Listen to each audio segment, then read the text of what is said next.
Que ir analizando un poco sobre esta situación con la analista política Elena Pérez Vargas, quien está con nosotros. La vamos a saludar y vamos a conversar sobre estos temas básicamente. Elena, ¿qué tal? Bienvenida.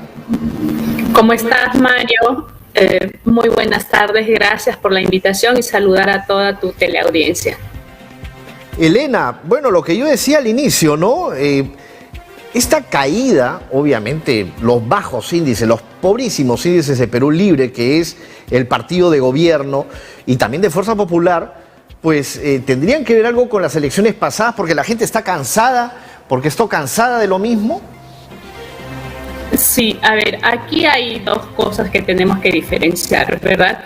Que en principio las elecciones a nivel nacional para elegir a presidentes y a congresistas se mueve con una dinámica diferente en el país. Y las elecciones, este proceso electoral que hemos tenido el día de ayer respecto a elegir pues los peruanos a nuestros gobernadores regionales, alcaldes distritales y provinciales, es también otra dinámica. ¿Por qué lo digo? Porque los partidos políticos o las agrupaciones políticas que participan en estos procesos electorales, tanto internos como nacionales, no son los mismos. Tengamos en cuenta que a nivel de procesos electorales como regionales y locales participan justamente movimientos locales y regionales que no tienen alcance nacional.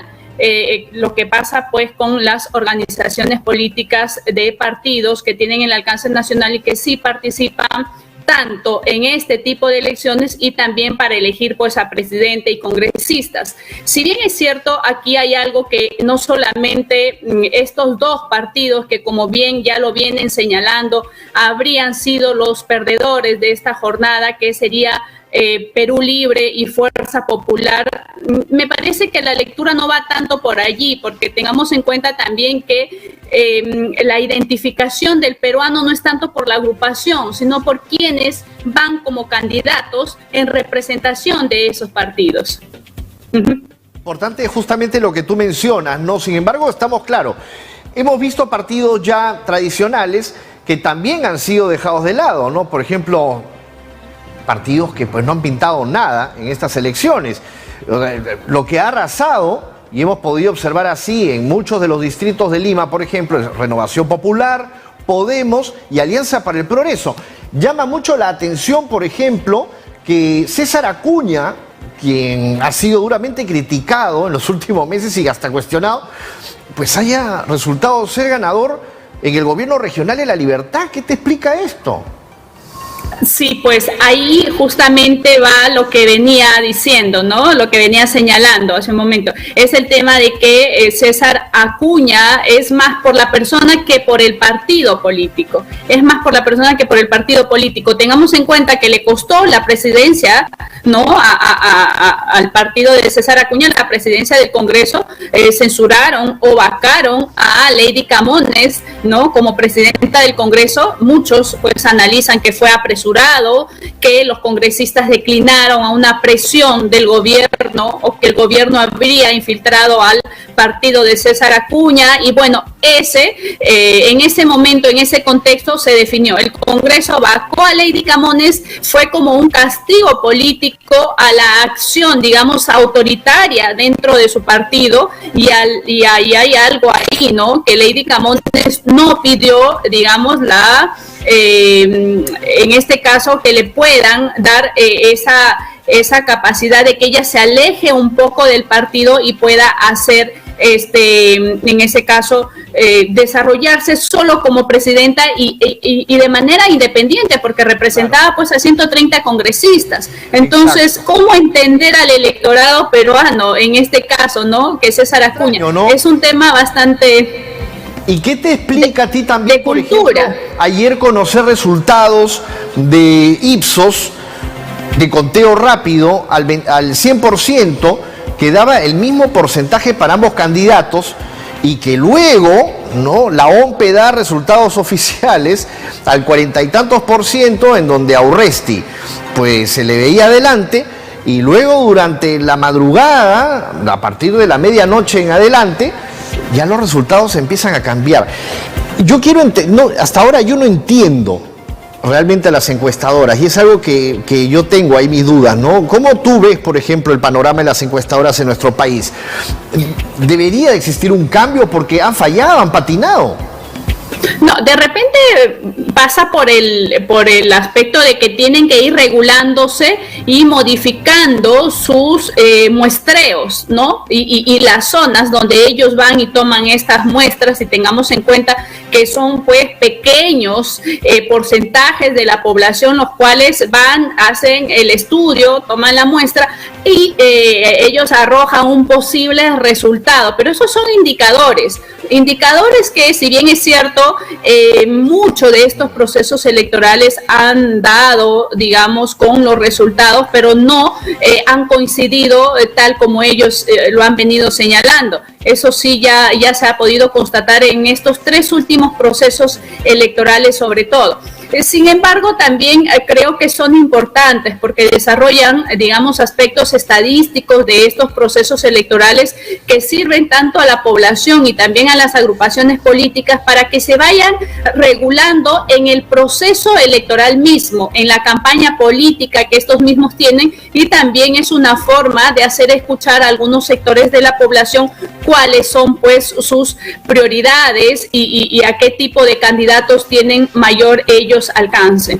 Ahora, Elena, de arranque, el señor Rafael López Aliaga ha dicho que él no, claro, definitivamente un alcalde tiene autonomía, o sea, cada municipalidad es autónoma. O sea, en este caso el alcalde tiene autonomía y no depende tampoco del presidente Castillo para él desarrollar o ejecutar o gestionar. El tema está en que él ha dicho que no le va a dar la mano, por decirlo así, a Pedro Castillo.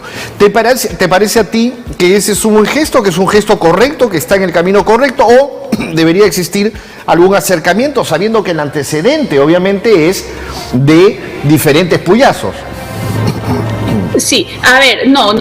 Si hablamos de fortalecer la democracia y en nuestro país las formas y la imagen de la persona es muy determinante ante la sociedad, eso no es políticamente correcto, por decirlo, ¿verdad? Porque sí, sabemos que a nivel político, a nivel ideológico son extremos, los dos están ubicados en extremos. Sin embargo, ya pasó la contienda electoral y es algo que hasta ahora se le viene cuestionando al presidente Castillo, con ese, digamos, discurso sindicalista que siempre él va pues a las provincias, a las regiones del país y al parecer hasta ahora no se ubica en el plano presidencial, ¿verdad? Sin embargo, aquí un alcalde metropolitano también tiene que tomar esas formas democráticas, esas formas políticas, porque son importantes ya no tanto para él, sino para la ciudadanía a quien él representa. Y pues la política se trata de gestionar justamente políticas públicas urgentes y necesarias para la población. Entonces, cuando los actores políticos gestionan, se ponen de acuerdo, creo que quien gana y quien se beneficia es la población, y de eso se trata en el sector público, de pactar, ¿verdad? De tener acuerdos, consensos. Claro. Algo que es muy complicado y muy difícil también por básicamente el pensamiento ideológico, ¿no? Estamos hablando de dos ideologías completamente diferentes, ¿no? O sea, obviamente el camino, la ruta por la que quiere ir Castillo es completamente distinta a la que podría tener pensada el señor Rafael López Aliaga. Vamos a ver qué va a pasar en ese aspecto. Ahora, por el lado de Urresti, ¿qué crees tú que haya pasado, Elena, con Urresti? Porque es que finalmente él, que estaba como en los primeros lugares en los últimos sondeos, obviamente también tú que tanto has dicho que es importante el tema de los sondeos, ¿por qué tú crees que finalmente la gente opta, el votante opta por Rafael López Aliaga? Y siendo, claro, mínimamente, ¿no? No, sí, o sea, en el país él y el señor Rafael López Aliaga aquí en Lima han alcanzado el 50% de los votantes, por así decirlo, ¿verdad? Que ninguno ha llegado ni siquiera al 30%, pero dado las reglas de juego, dado las reglas electorales, pues ya el señor Rafael López Aliaga es el virtual alcalde metropolitano. Sí, yo creo que el debate le pasó la factura al señor Urresti. Y también hay algo aquí, o sea, el señor Urresti, si bien es cierto, ha tenido un bastión, ¿no?, como propuesta, que ha sido el tema de la seguridad ciudadana. Pero es que en Lima y en el país no solamente urge la seguridad ciudadana, sino también lo que creo que los peruanos y la ciudadanía está esperando es una persona gestora, una persona que tenga capacidad de accionar y de articular, y no solamente sea pues una persona confrontacional, o una persona que también pues le guste por allí el tema controversial y mediático, y es algo que el señor Rafael Urresti pues ha estado, Daniel Urresti ha estado pues acostumbrado a moverse políticamente, por decirlo. Entonces yo creo que esas circunstancias le han pasado la factura, y ahí están los resultados.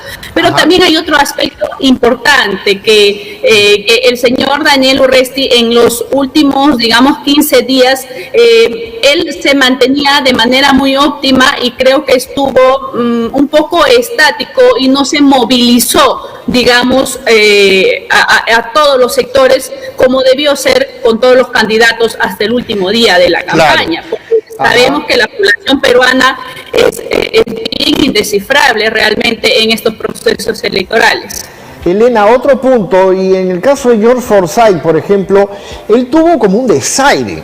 Muchos llamaron así, y obviamente las redes se llenaron de comentarios negativos hacia George Forsyth por esa actitud que tuvo con un niño muy temprano, ¿no?, en las mañanas, el día de ayer, cuando se acerca justamente a la camioneta a pedirle una limosna, ¿no? Entonces, él parece que tuvo ahí me pareció a mí una reacción también un poco imprudente, o sea, fuera de foco, ¿no? Porque eso de decirle, bueno, anda para atrás que ahí te van a dar, ¿no? O sea, es como... Imagínate decir, niño, por favor, sal, que estoy apurado, ¿no? De verdad. Y entonces, ese es el verdadero rostro. Es que, claro, en los nervios sale el verdadero rostro de la persona, no cuando está con los que más les gusta, con sus amigos, o de repente por ahí con los que lo aplauden, ¿no? Sino es cómo tú te comportas. Es como una persona en cámara si fuera, ¿no?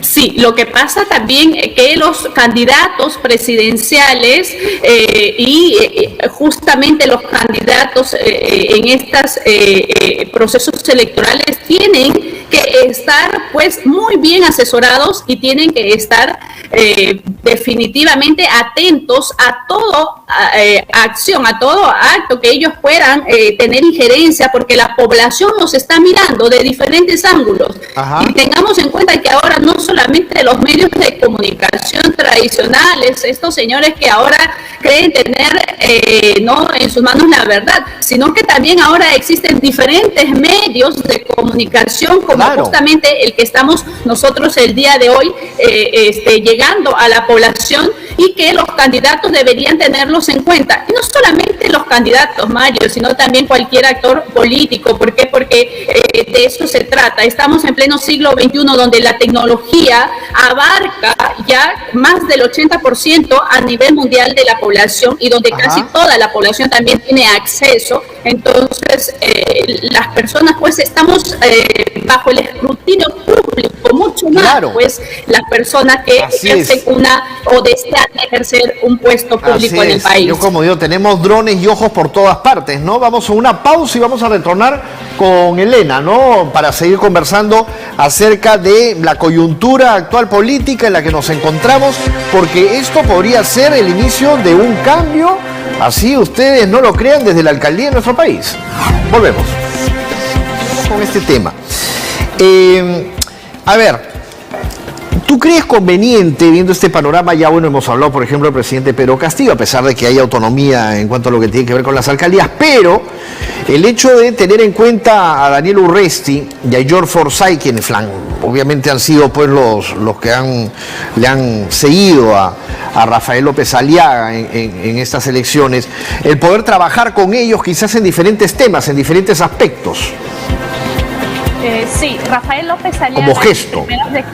Sí, Rafael López Aliaga en sus primeras declaraciones, que tampoco él ha querido todavía pronunciarse como alcalde, digamos, electo como virtual alcalde de Lima Metropolitana, ha señalado que de todas maneras él quiere reunirse ¿no? con Daniel Urresti, porque cada uno es especialista en su tema, él lo ha señalado así, y que quisiera contar con él, pero quiere reunirse personalmente con este candidato y que también con George Forsyth. Sin embargo, él señala pues que si ellos tienen la disponibilidad, eso también es lo que ha dicho, ¿no? Yo creo que si das la mano, tienes que darla completa, ¿verdad? Porque también no vas a decir A y al momento vas a decir B. Yo creo que si él desea trabajar con los candidatos que han estado como sus contendores en esta campaña electoral que ya terminó, tiene que él pues hacer propuestas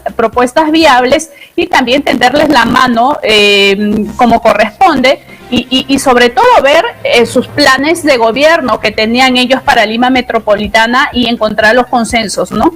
Es importante. En el país estamos, digamos, mal acostumbrados a ver que los partidos políticos y que los candidatos, una vez que terminan, ¿no?, las contiendas electorales, no se ponen de acuerdo, nadie invita al otro y tampoco buscan lo importante de cada plan de gobierno, que creo que eso ayudaría mucho a fortalecer las gestiones ya de quienes son elegidos. Y la democracia, sobre todo, ¿no? Porque eso es a lo que apuntamos nosotros como país, ¿no? El respeto a la democracia. El tema, Elena, que tiene que ver también con la reforma política, la reforma electoral, ¿no? Estamos observando que muchos de los problemas que se han presentado durante estos años es por no darse una verdadera reforma electoral o una verdadera reforma política. ¿Qué crees tú que debería de cambiarse para que no sucedan los problemas que estamos pasando nosotros en cada una de las elecciones? Se viene quizás segunda vuelta en algunas regiones también para elegir, porque no se ha llegado de repente al tope para poder pasar a ser gobernador regional. Entonces, tipo Callao, por ahí de repente Cusco, no lo sé. Pero ¿qué es lo que se tiene que mejorar? O sea, ¿qué es lo que se tendría que cambiar realmente en la fórmula electoral? Porque estamos observando los casos, por ejemplo, los cuestionamientos hacia la OMPE, vemos cuestionamientos hacia el Jurado Nacional de Elecciones, y de hecho que los rostros que representan a la OMPE y al Jurado Nacional de Elecciones están siendo cuestionados, ¿no?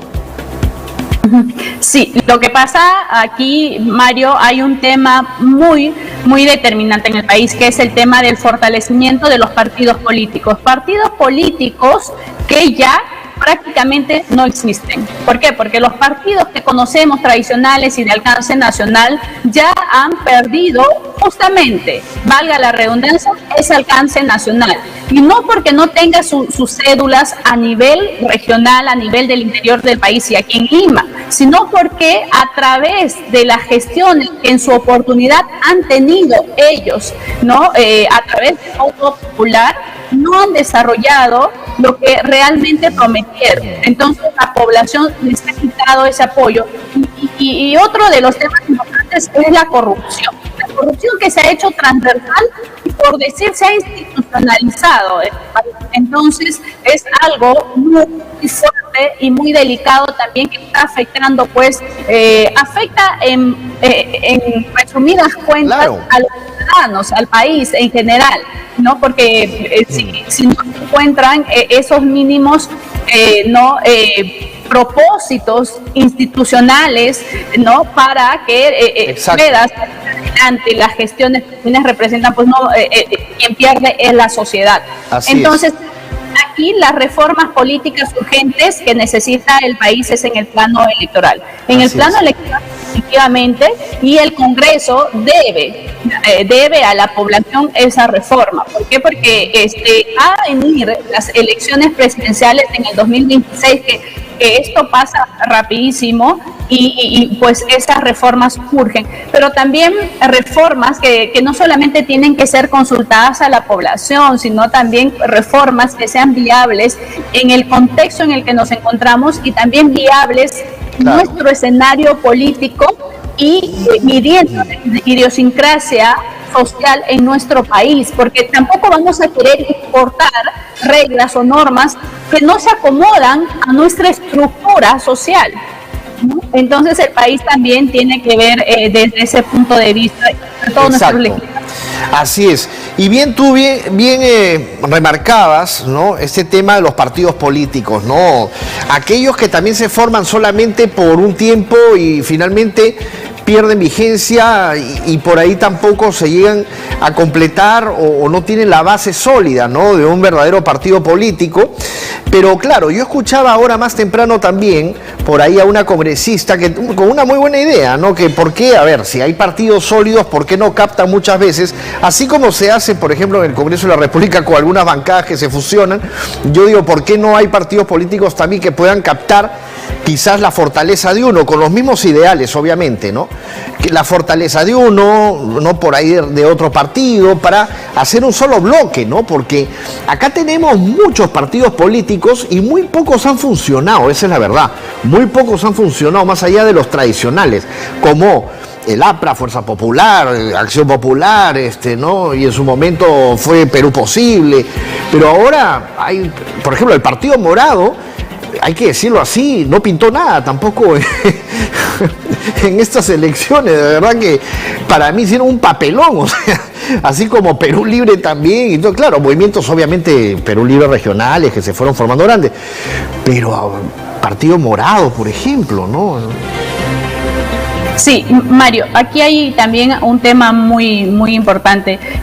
Lo que pasa es que las organizaciones políticas en el país ya no ven la política como el arte de servir a la ciudadanía. Así es, sino de servirse, no, claro. De servirse y de ver la oportunidad no solamente de poder, sino un tema económico, que ya lo hemos visto, y un tema económico a través de estas gestiones por los propios intereses de cada organización y de cada líder de estas agrupaciones políticas. Entonces lo que aquí tiene que haber es una reforma tanto a nivel institucional y a nivel social. Y aquí un llamado al Congreso de la República, porque tiene esta gran responsabilidad de introducir estos cambios en la Constitución para fortalecer el sistema electoral en el país, tanto en los organismos que velan por estos procesos electorales, pero también por los partidos políticos, y no reformas que sean dadas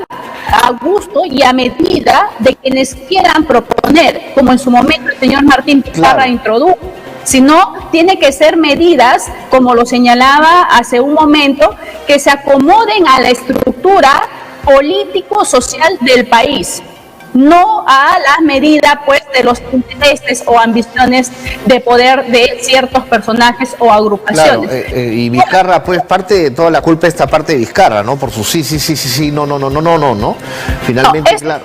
Si alguien tiene la culpa de lo que viene sucediendo en el país, es el señor Martín Vizcarra. De eso la mayoría de peruanos lo tenemos claro. Por supuesto, ese lagarto pues lo único que hizo fue malear la plaza, ¿no? Y hay que decirlo así, o sea, maleó al peruano, maleó al Perú, a los votantes jóvenes sobre todo también, ¿no? O sea, tratando de manejar él, sin duda, tener el mando de la nave, ¿no? Pero bueno, finalmente esperemos que la justicia también cumpla con lo que obviamente tiene ahí que resolver e investigar, porque son muchas cosas que se tienen que investigar. Mario, una puntualización también para la sociedad. Sí. Pues por lo que se ha visto aquí es un alto índice de desprecio por el deber cívico que tienen los peruanos, porque si tú te has dado cuenta, hay más del 30% de la población que ya en las elecciones para elegir a nuestro presidente, y también en estas elecciones se ha visto pues el ausentismo de estas personas que no les importa, ¿no? Y yo creo que ese gran porcentaje de la población también tiene la culpa respecto a los resultados que tenemos el día de hoy. Y mi paradójico es, ¿por qué? Porque son realmente ellos quienes después salen a exigir o a quejarse de las circunstancias en las que el país o las municipalidades y sus gestores se encuentran. Entonces es algo que también tiene que hacer el mea culpa y transformar esa forma de pensar. ¿no? Porque Así todos es. nos debemos involucrar en la política del país, buscando siempre una información objetiva, transparente y despersonalizar a las instituciones. Las instituciones no le corresponden a ninguna autoridad, le corresponden al Estado. Y lo que la población tiene que hacer es buscar fortalecerlas a ellas y conocer sus normas, conocer sus leyes, conocer su constitución, para que sepan que cuando viene un candidato o un actor político y les ofrece algo, ellos sepan o todos sepamos diferenciar si es viable o no es viable, si se acomoda o no a las necesidades del país, o de repente es una retórica más, como todos están acostumbrados ahora. Lo que bien dices, lo de el ausentismo el día de ayer en las elecciones muestra de que el votante peruano realmente no quiere elegir a sus autoridades y después, claro, obviamente hay muchos de estos personajes que se están quejando, ¿no? Sin embargo, y obviamente, claro, se dicen ser demócratas, ¿no? O se dicen ser de una tienda u otra política, pero claro, ¿tú no crees que esto pasa también porque en el país se ha perdido la identidad política? O sea, se ha perdido, creo yo, la base de cada uno de los votantes. O sea, me refiero, este es un país en donde hay de todo, es un país muy plural, muy complejo, en donde cada persona vive de acuerdo a su ideología, a su idea, muchas veces sin importarle el costado. O sea, en cristiano podemos llegar a ser nosotros un país maravilloso, pero si estamos desunidos y somos un desorden políticamente y socialmente hablando, claro, esto se va a salir de las manos y finalmente acá puede llegar a suceder una desgracia, ¿no? Así es, Mario, aquí también hay algo importante, pasa por el tema de fortalecer los valores, la identidad nacional y el patriotismo que tienen que tener todos los peruanos, y es algo que se ha perdido. En lo único que nos podemos identificar son en los partidos de fútbol de la selección peruana, nada más. Claro. Yo creo que eso es un ejemplo que tendríamos que replicar a nivel de procesos electorales, a nivel de convocatorias para impulsar alguna norma que beneficie a la población, etcétera. La unión hace la fuerza, los dichos no están por nada, ¿verdad? Pero creo que la población tiene que partir desde allí, ¿no? Identidad nacional, identidad cultural, y es algo que también se tiene que trabajar con las reformas en materia de educación que se tienen que hacer, que son importantes, aunque a muchos no les guste, la reforma en educación son muy importantes, y es algo que también el Congreso de la República tendría que impulsar en consenso con los sectores sociales, eso sí. Y sin identidad no hay ni izquierdas ni derechas seguras. O sea, estamos hablando que realmente hay puro tibio nada más. Es así. Claro. A eso también, Mario, quería comentar. En el país no hay ideología de derecha y no hay ideología de izquierda. Aquí lo único que hay son intereses económicos, intereses sociales, intereses de poder. Si nosotros pensásemos que les interesa a la población, a estos candidatos, pues los resultados serían otros. Y no tendríamos innumerables digamos, funcionarios públicos o actuales que estén investigados o condenados por algún delito de corrupción. Y es algo que no debería hacer en el país, ¿no? Elena, ha sido muy amable, muchas gracias por tu participación y ha sido bastante clara también, y esperamos poder volver a comunicarnos en cualquier momento para otros temas de coyuntura, sin duda. Muchas gracias. Gracias a ustedes, buenas tardes. Gracias, muchas gracias, Elena Pérez Vargas, analista política.